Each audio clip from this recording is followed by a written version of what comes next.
Okay, thank you, Speaker.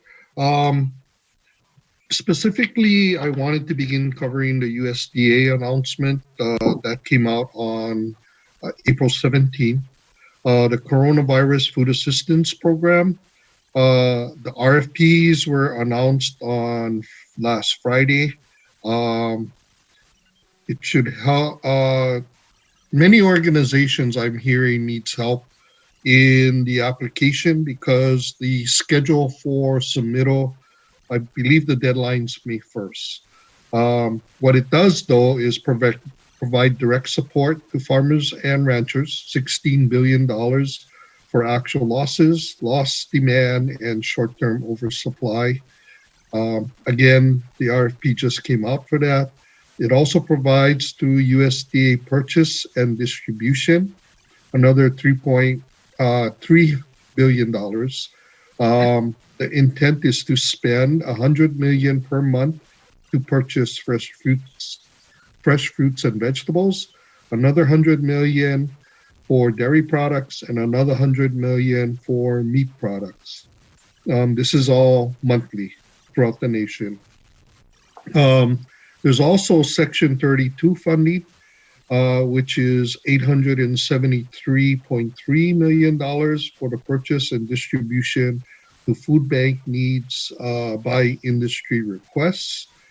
And then there's the Family First Coronavirus Response Act and Coronavirus Aid, Relief and Economic Security Act, which also has 850 million, for which 600 million is for food purchases by food banks.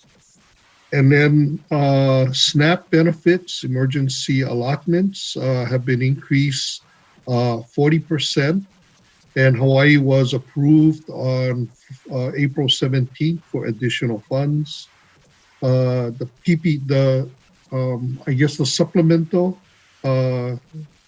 CARES Act funding now allows for farmers and ranchers to participate in the PPP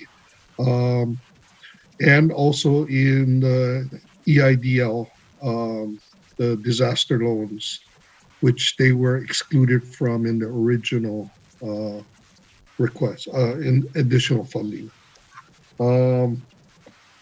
I think from the industry standpoint, we are working with a number of stakeholders.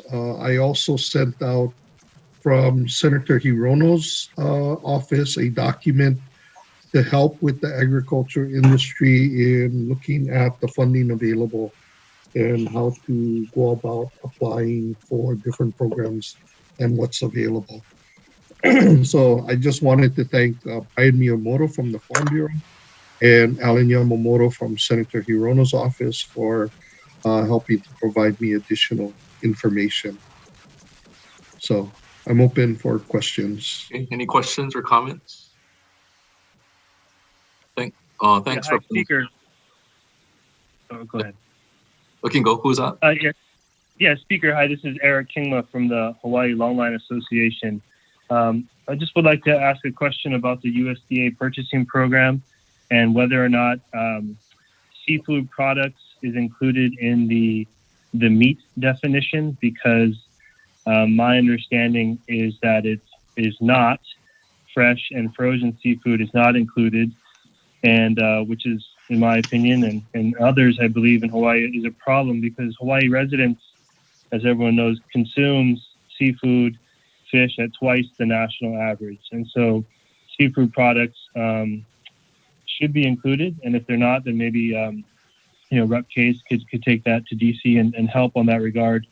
And I'd be happy to answer any questions from panel members, committee members about what's going on in the Hawaii fishery sector, which has been hit very, very hard since March 14th. Thanks.